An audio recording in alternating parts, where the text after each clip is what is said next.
will work you early, and then things settle down. But Lane called the game and didn't get conservative. And let's just be honest, most handle it. Leach could handle it. Freeze, and compared to when team, go with your local Farm Bureau insurance agent. Bundle your car and home and save.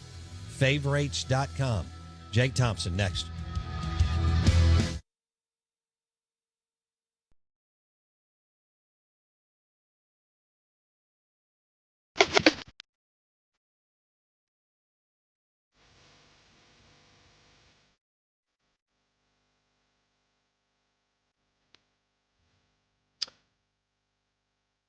Mississippi State loses to Alabama Saturday night, Davis Wade Stadium, 40-17. I don't think anybody was surprised that they lost, but State fans are asking some questions.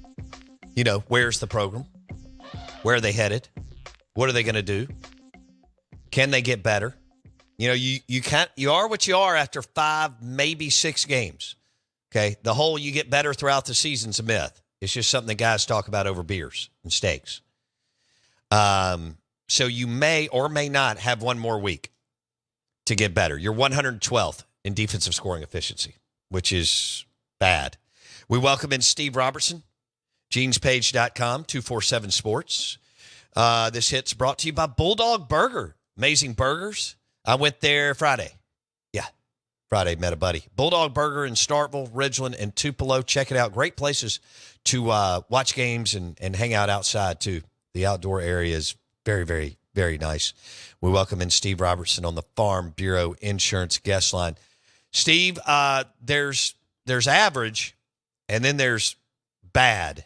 And this defense is bad, and the secondary is really bad. Now, they were decimated with injuries. And I thought that made them put more speed and athleticism on the field with Little Russell and John Lewis and some others. And I actually think that may be the better play because it wasn't all doom and gloom on Saturday night, although Alabama had wide receivers running wide open. Milroe just can't hit them. But what did you think? That more speed and more athleticism because of the injuries may be the right move? What are your thoughts? Well, I think it's going to be a matchup-to-matchup type deal. When you have teams like, I wouldn't trot out that same defensive alignment out there against a power running team like Arkansas, but I think that situationally, yes. And I thought Dante Russell did flash a little bit, but, it didn't take long. Let's be honest. This is not a dominant Alabama offensive line. They're really good, and they're going to get there. But, at times when you have one or two down linemen, you don't need, Bill Walsh to figure out you just got to run football, and they did. And you mentioned Milroe. What was he, 8 of 10? I think that's 7 incompletions now in 3 weeks against this Bulldog secondary. It's just mind-boggling to think about the play of the defense. And, of course, everybody wants to rail on Will Rogers, and he certainly holds a lot of the criticism, and rightfully so. He's a quarterback. But it's amazing to me, how bad things have been defensively. And it's not just a quality of competition. State's just not playing well on defense, which is maybe the biggest surprise of all. Okay, so what – I think they lack – look, I'm going to stay on this. Cam Young – people didn't make a big enough deal out of Cam Young, Tyler Sweet, and Emmanuel Forbes. And maybe even – Jackie Matthew. There was just some pieces there that exited that I don't think people really harped on, and they didn't replace those guys. So what can they do to not be 100? Look, they're not going to make – the numbers tell us you're not going to make any huge jump to like number 80. But what can you do maybe to jump up 10 or 15 spots to number 100 or number 95? As far as defensive scoring efficiency, Steve? That's a great question. And I think so much of it involves the secondary. I ran a piece yesterday, and to be honest with you, it was worse than I thought. I go back, and look at the progress of the portal players, because that's the thing, I read that. The portal. It doesn't matter how good the players that were out of high school. You got to get guys that mesh well with what you have and fill a need. And, State went out and signed, basically a full secondary out of the portal and they've got 7 tackles combined among those players, and 6 of them come from one guy, Chris Keys, who also had a big pass breakup, against Arizona. But, outside of that, I mean, Jacoby Albert out for the year, but, Kamari Rogers hadn't seen the field. Radar Jones has been on the field in one game. You go out and you invest all this, you talk about NIL and using that, to couple with the portal, and they just got no production from those guys. So either it's a missed evaluation, or perhaps you're not putting those guys in a position to be successful. But, you made the moves, which you appeared to be the right moves in the offseason to address that very glaring need in the secondary. But again, it's the guys that were already here for the most part that are filling those roles. So that's just, I think that's something that most people look at and kind of scratch their head and say, you go out and sign these plug-and-play guys, you expect them to play and be productive, but they haven't been. Steve Robertson, genespage.com, 247 Sports. Yeah, I read your article yesterday on the lack of impact from the transfer portal players. You mentioned PBUs. It felt like they went a few years there between Martin Emerson and Emmanuel Forbes, and granted, they're NFL players, and a couple other guys where you had those. You mentioned the one in the Arizona game. I mean, they haven't had many PBUs, pass breakups, or really much batted down at the line of scrimmage. I mean, you got to do some of that, Steve, to make, to put the offense behind schedule, right? Oh, yeah, absolutely do. And they show some flashes in pass rush at times, but there's not a lot of consistent pass rush. And, we go all the way back to, football 101. The best way to shore up a leaky secondary is to get to the quarterback. And, they're not doing a great job with that. There were some times, against Arizona, they got a ton of pressure and just forced the lower out of the pocket. And he goes, "That's fine with me. I'll just take that," But, you look last week, I mean, there were times that Milroe just didn't let go of the football because he was maybe a little bit confused, kind of working through progressions. But they simplified his reads a little bit. Next thing you know, I mean, he's able to throw the football down the field. I mean, it wasn't like a situation where he's just throwing haymakers out there. I mean, they're just kind of methodically working down the field, and he's working the underneath game. And I don't know what's happened on these crossers across the middle. I think a lot of it's just State selling out on the pass rush and just not getting home. And you don't have to be Tom Brady to be able to exploit that. I mean, when there's vacancy in the middle of the field, but it's just perplexing to think about. I think we discussed it last week. I mean, you go back to, Jaden Daniels, set an SEC record for completion percentage against Mississippi State. Then Spencer Rattler has 2 incompletions, one of which should have been a hold on DeCarlos Nicholson. The other one was a drop. So it's like State didn't even do anything to impact those 2 incompletions other than commit a penalty that wasn't called. You look at this past weekend, it's just kind of more of the same. They just weren't going vertically as often. But that's got to get fixed. And listen, I'm not a football coach. I'm not charged with those responsibilities. But that's really job one at this point. You've got to find a way to make people earn it. We're not just pitch and catch out there all day unfettered. Steve Robertson, genespage.com, 247 Sports on the Farm Bureau Insurance guest line. Okay, so the defense is atrocious. Let's go to the offense. I actually thought Barbet and the offense looked good on the 3 scoring. They were doing some good things and running the football well, better than I thought they could. The picks were brutal. Not having Justin Robinson and Wally, they make Tulu better. Okay, I get that. You got Harmon at tight end. He's all you got. He made a couple of plays, but he's not, dangerous by any stretch. So let's go to Mike Wright and Woody ran hard. Let's go to Mike Wright. Where are you on? I mean, can he get 10 to 12, maybe 15 snaps a game? What's the deal, Steve? I wish I could explain that, because I get those questions on social media and the message board a lot. I mean, it's a thing I thought about on Saturday. When that game was in hand, right? I mean, what does it hurt to give Mike a series, right? I mean, it's like, it just kind of perplexes me. I mean, it's like, especially when Will's having a bad day, right? And sometimes you got to watch, right? I mean, sometimes the game kind of slows down for you a little bit. But, the first pick that Will threw, I mean, that's just a guy making a play, right? I mean, you're setting up a screen. The guy recognized it, able to get a hand up. And fortunately for Alabama, they pick it off running back. I mean, there's nobody out there to make that tackle. The other two picks, I mean, those are on Will, and and he owns it. But no matter how much responsibility he's willing to take, you got another guy out there, and I think, what does it hurt to give him a series? And that's not in any way to be disrespectful. You got to do what's best for Mississippi State football, and not about an individual player. And I'm not in any way throwing Will under the bus. I think Will's done some amazing things here at Mississippi State. But he's got to play better, Steve. I mean, absolutely. Absolutely. I could go back to the Egg Bowl last year. He didn't play well. The bowl game, he didn't play well, and he did play well against South Carolina. But he's got to play better football. Oh, there's no question. I mean, about it. Nick Fitzgerald got ripped. Dak got ripped. There's been other players. Will's got to play better. Yeah, and there's no sacred cows, right? I mean, right. That's the way you look at this. I mean, every job is really up for grabs week to week, and it should be. And I get it. Hey, you pick a quarterback, you stick with him. But the reality of it is sometimes when you have a guy that can give you a change of pace or maybe do some other things, I think you have to give that guy a shot. I mean, this is not about hurting anybody's feelings. This is about winning football games. And I'm just still kind of perplexed with how they use Wright. I mean, I think he got more snaps against Alabama than he has in the last 3 or 4 weeks combined, or close to that. But at least, you're beginning to see him make some plays in the red zone. And I understand that's one of the reasons that they got him. But I think maybe it's good for everybody to maybe give him a series. And it's kind of interesting. You bring him out on first down just to have him hand it off. And then you take him out and you bring in Will. Well, we could bring in a kid out of the stands to do that. I mean, it's like, right. I don't understand. What are we setting up with that? Right? I don't use him. I mean, I know he's not great. Neither one of them are. But use him to make Will better, Steve. I mean, I know Barbay knows this. He knows more than I do. Again, Barbay did some really good things that they haven't done against Bama. And there was some neat some of the play calls were really, really good.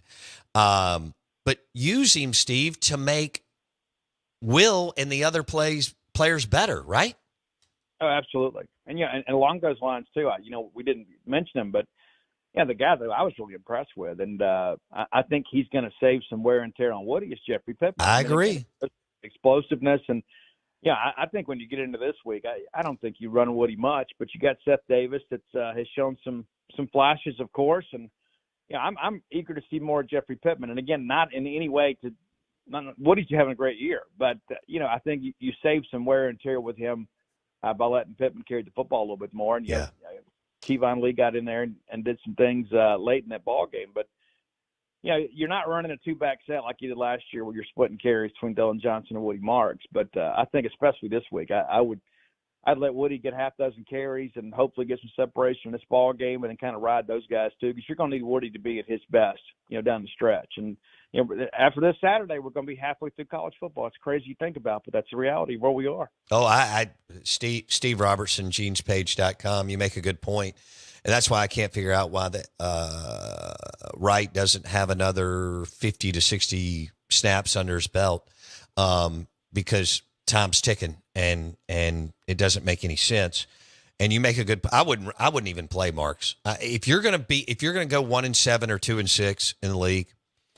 And obviously they're trying to get to 6-6 now. I think you got 3 winnable conference games. And I don't think you're favored in any of them now that I see what the defense is, but at Arkansas, Kentucky at home, and Ole Miss at home. I wouldn't even run Marks. Steve, I wasn't sure Jeffrey Pittman was fast enough. I'm not saying he's a speed demon. Quick enough is a better way. Coming out of Hines, but he actually ran the ball well. He may be, I'm not totally there, but he may be a Power 5 back. Your thoughts? Oh, I don't think there's any question. I mean, is he a featured back? I don't know if I'd go that far yet, but okay. He's a piece for sure. He is. He does first, as you mentioned. I mean, and the thing that I love about the guy, he just doesn't have any fear. It's like you give him the football, and he doesn't care that it's Alabama, right? He's just trying to get in the end zone. And that run that he made off the right side that got stayed inside the 10, set up a first and goal situation. He didn't show Alabama any respect, and that's what I like to see. It's like, okay, you want to tackle me? Okay, you better bring a sack lunch, So I think that, we talk about having the blue collar in the South Mississippi, and, I'm from South Mississippi, so it's a big difference. I had this discussion with somebody in the box on Saturday.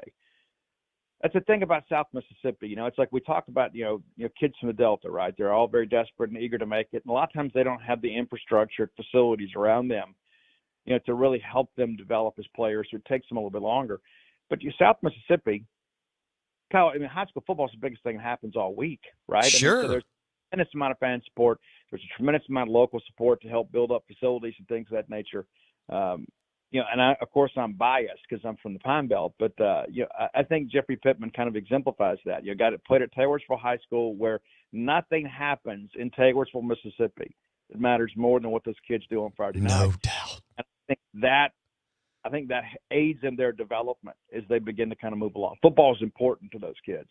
Well, I think he's got some skills, and I think I still need to see more. But I think the kid can play, and that's a big deal, like you said, spelling Woody Marks if they're going to try to win a game or two in the league. Steve Robertson, genespage.com. Steve, I think they got to go and get they're going to have to go get a QB in the portal in December. Something like, I don't know, something like Leonard at Duke or DeLara, who just got hurt for Arizona, but you and I have seen him, up close, and the kid can play. What do you make of my thoughts on they're going to have to go spend some serious money to expedite this thing to get a playmaker at quarterback? Yeah, I think you need a bridge guy before you get to Parson, and I'd like to see Chris on the field this weekend. Nobody's asking me, but it'd be nice to see him. He's still got some games to play in, preserve the red shirt. But, I think based on what you've seen, I think you got to. You're not sure what Will's going to do, but you got to shake things up a little bit. Because you got to think, next year you look at that schedule. We talked about this year being a favorable schedule. Brutal. We haven't taken advantage of it yet, but you look at next year's schedule. That's, what are you trading LSU and Alabama for Texas and Florida? And there's no idea how Florida's going to look next year, but we didn't get any favors next year on schedule, so you have to kind of recruit accordingly, which means go into the portal and go to the JUCO ranks and shore this thing up, because this team's losing a lot of players. Okay. This could get away from Arnett. They're gonna. I think that you mentioned Parsons, and I get it, but Western Michigan, I'm looking at their scoring efficiency numbers. They're god awful, Steve. They're offense and defense scoring efficiency numbers are terrible. So they're 110 plus. They go out. Will throws a couple of TDs to Tulu or whoever's playing, and I think they got to play Mike Wright for a big chunk of the middle part of the game. Let him throw, let him run, let him do a bunch of different stuff. And then maybe at the end, the last 8 or 9 minutes of the fourth quarter, play Chris Parsons. Is that something you would like to see? Or? Yeah, absolutely. I think, number one, you want to spread out your wear and tear as much as you can. And I believe my good friend Bo Bounds said one day years ago, you get the big lead at the half and you put up your feet and watch your kids play, second half. That's really what you want to see, right? Ideally, that's how you want these things to go. And hopefully State can get some separation in the game and be able to do that. And, but when you look at this quarterback situation, the more snaps that Wright gets and puts things on tape, I think are good for State, right? I think you give somebody else something else to prepare for. It's like, oh, my gosh. That's where I think State has really failed, not just because of the on-the-field production and the way you could utilize them. I think you got to make people sit up at night in cold sweats and thinking, we got so much to install this week on a short week to go play this Mississippi State team. It's basically running 2 different offenses and 2 different quarterbacks. I don't think they've used that enough. To really force opponents to prepare for really 2 quarterbacks. I think people see Mike Wright come in. They say, you know what, he's not going to throw the football. He's only thrown it 1 time, so we'll just go run blitz. And that's what everybody's done. Yeah. And it's worked out for State, but more times than not it hasn't. I think, and I asked Barbay this after week 2, and I took some gruff for it. People were like, well, Steve, you're kind of hard on him. I was like, guys, Mike Wright was the starter in the Southeastern Conference. At Vanderbilt, they're awful, and he actually won games. Exactly. So why can't he throw the football, right? So you mean to tell me you can't at least set up a hollow RPO runs concept out there. Give him the deep throw or the underneath throw, and it's not there, just take off and go.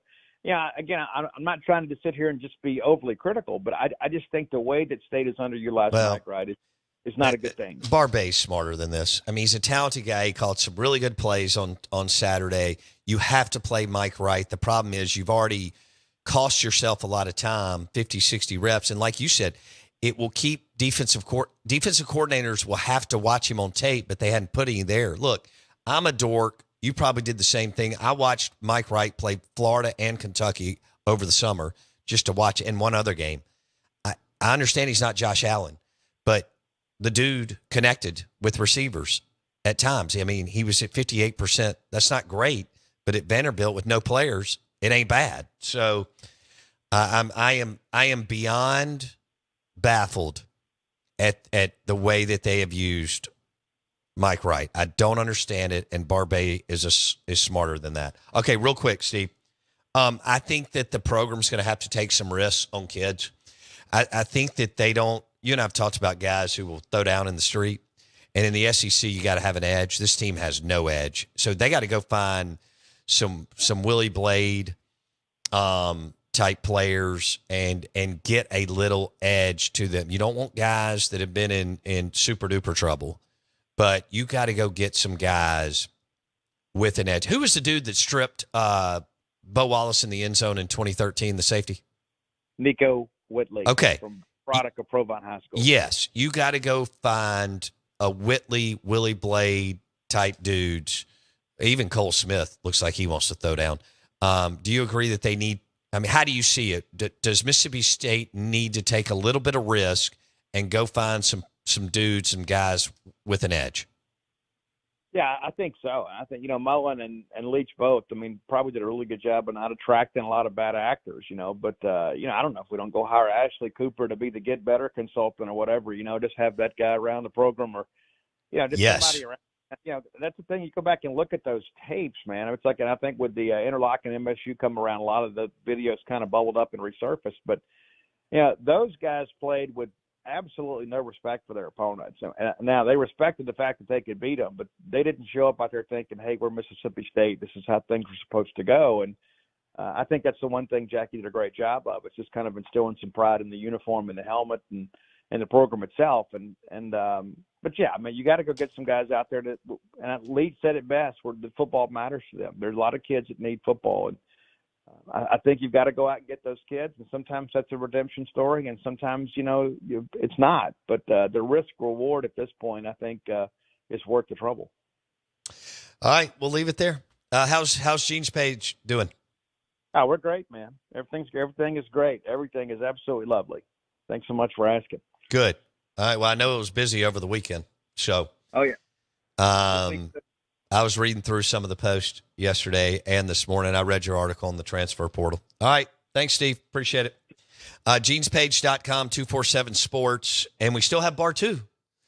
Usually don't do 3 on Monday, but I decided to get a little crazy. Ole Miss won. Mississippi State, I actually thought played well at times. But then the doors got blown. You can't throw Bama the football. And you can't, just no show on D. But actually, see, that's the crazy thing. Barbay did some really good things play calling wise. He's a smart dude, talented. Play Mike Wright. Oh, can we get a sign for the studio that says play Mike Wright? Will you do an image? Can you create one for me? Wait, I think I can make that happen. Okay. Right now, I've got Tito's up. By the way, you can watch the show on YouTube. Search Out of Bounds Sports. Are we going to be on at 9 and 9:15 or just 9:30? 9. We can do. All right, we're going to be on the whole hour, 9 o'clock hour. YouTube, search Out of Bounds Sports. Obviously, Jason's not going to be able to create the image that quick. But I have Georgia up on the set and Tito's and Auburn and Kentucky. I got to switch Auburn for A&M. Reason why I don't have the Ole Miss helmet is because I gave it to an Ole Miss friend when I was at the Golden Moon. So we got to order another Ole Miss helmet. But A&M's coming up on the set. Go to YouTube, search Out of Bounds Sports, watch the show.